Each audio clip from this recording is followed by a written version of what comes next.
यह बात उस समय की है जब कुरुक्षेत्र में कौरवों और पांडवों के बीच युद्ध चल रहा था। पितामह भीष्म कौरवों की ओर से युद्ध लड़ रहे थे, लेकिन कौरवों के सबसे बड़े भाई दुर्योधन को लगता था कि भीष्म पितामह पांडवों को नुकसान नहीं पहुंचाना चाहते हैं। दुर्योधन का मानना था कि पितामह भीष्म बहुत शक्तिशाली हैं और पांडवों को मारना उनके लिए बहुत आसान है। इसी सोच में डूबा दुर्योधन भीष्म पितामह के पास पहुंचा। दुर्योधन ने पितामह से कहा कि आप पांडवों को मारना नहीं चाहते, इसीलिए आप किसी शक्तिशाली हथियार का इस्तेमाल नहीं कर रहे हैं। दुर्योधन की बात सुनकर भीष्म बोले, अगर तुम्हें ऐसा लगता है तो मैं कल ही 5 पांडवों को मार गिराऊंगा।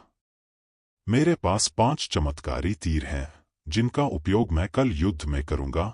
भीष्म पितामह की बात सुनकर दुर्योधन बोला, मुझे आप पर भरोसा नहीं है, इसलिए आप ये 5 चमत्कारी तीर मुझे दे दीजिए।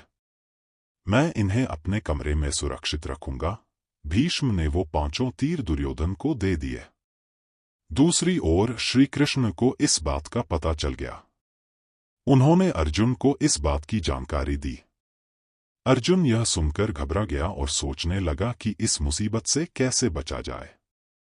श्री कृष्ण ने अर्जुन को याद दिलाया कि एक बार तुमने दुर्योधन को गंधर्वों से बचाया था। तब दुर्योधन ने तुमसे कहा था कि इस एहसान के बदले तुम भविष्य में मुझसे कुछ भी मांग सकते हो। यह सही समय है, तुम दुर्योधन से वो 5 चमत्कारिक तीर मांग लाओ। इसी तरह तुम्हारी और तुम्हारे भाइयों की जान बच सकती है। अर्जुन को श्री कृष्ण की सलाह बिल्कुल सही लगी। उसे दुर्योधन का दिया वचन याद आ गया।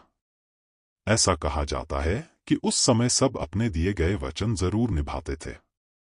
वचन तोड़ना नियम के खिलाफ माना जाता था। अर्जुन ने जब दुर्योधन को उसका दिया वचन याद दिलाया और 5 तीर मांगे, तो दुर्योधन मना नहीं कर सका।